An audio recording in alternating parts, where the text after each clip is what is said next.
La reforma agraria en el Perú, impulsada por el gobierno de Juan Velasco Alvarado en 1969, fue una de las transformaciones más profundas en la historia del país. Su objetivo principal fue eliminar el sistema de haciendas y redistribuir la tierra entre los campesinos, buscando justicia social y el fin de la desigualdad en el campo. Esta medida tuvo un gran impacto político, económico y social, generando tanto apoyo como controversia. En esta ocasión, analizaré si fue o no beneficiosa desde el punto de vista político. Desde el aspecto político, la reforma agraria fue inicialmente beneficiosa porque buscó devolver al Estado el control sobre un sector que antes estaba dominado por una élite reducida. Permitió que los campesinos se sintieran representados y reconocidos por primera vez en la historia republicana. Además, fortaleció la idea de un Estado más justo e inclusivo, donde el poder político ya no dependía únicamente de los grandes terratenientes. Sin embargo, también generó conflictos y división al aplicarse en forma autoritaria, sin una participación real de los campesinos en las decisiones. Debilitó la confianza en el gobierno a largo plazo. Esto provocó un descontrol político y contribuyó a la inestabilidad que marcaría años posteriores. Eh, la reforma agraria políticamente fue beneficiosa en su intención de democratizar el poder, pero su ejecución autoritaria y la falta de continuidad política impidieron consolidar esos avances.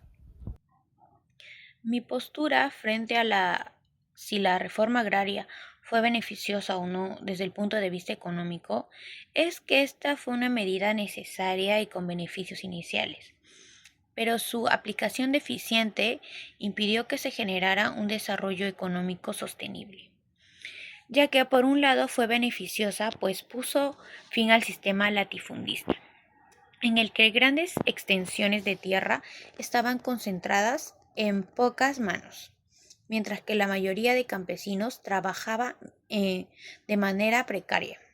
La redistribución de tierras permitió una mayor justicia social, redujo tensiones en zonas rurales y dio acceso a la propiedad a miles de campesinos, lo que en el principio debía de impulsar la productividad y la inclusión económica. Pese a ello, económicamente no se lograron los resultados esperados, ya que muchas cooperativas agrarias carecieron de capacitación e inversión y gestión eficiente. Además, el Estado no brindó el apoyo técnico ni financiero suficiente. Esto provocó una caída en la producción agrícola, en el aumento de las importaciones de alimentos y debilitamiento del sector agrario nacional.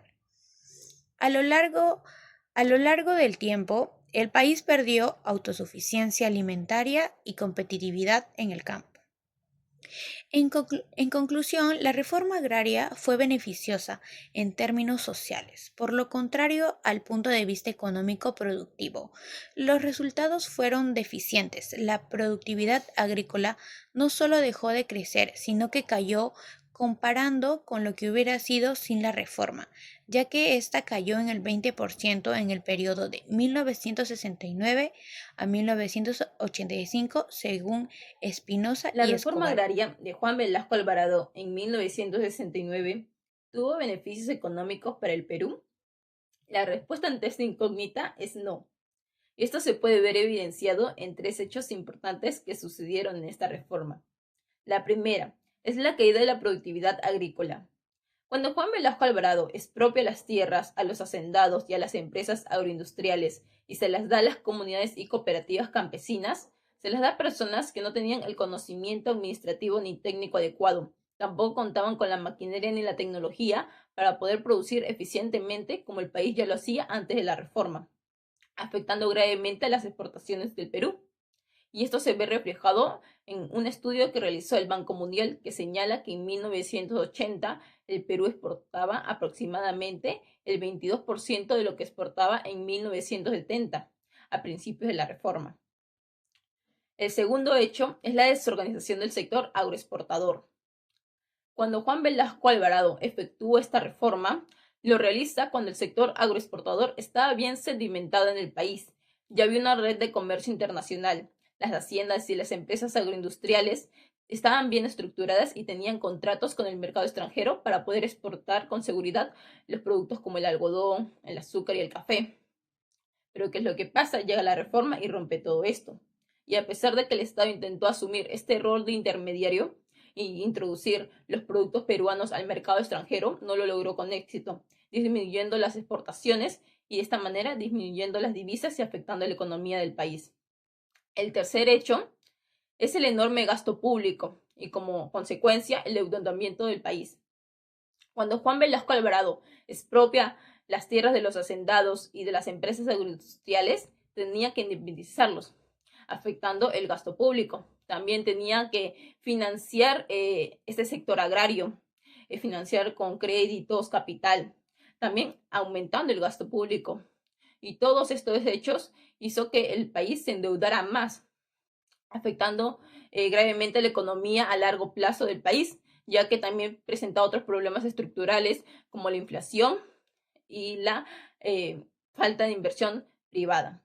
La reforma agraria en el ámbito social fue beneficiosa debido a que ya en los años 50 las primeras reformas los da el mismo campesino y ya se comenzaban a levantar en armas, en manifestaciones, en huelgas. Entonces, cuando llega Belaúnde Terry, él quiere dar la primera reforma. Bueno, en sí lo da la reforma agraria, pero es un fracaso debido a cómo se da y a la oposición del Congreso que tenía.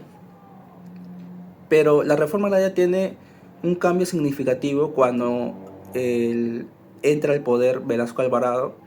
En su gobierno, una de sus primeras reformas, una de sus primeras misiones era la reforma agraria.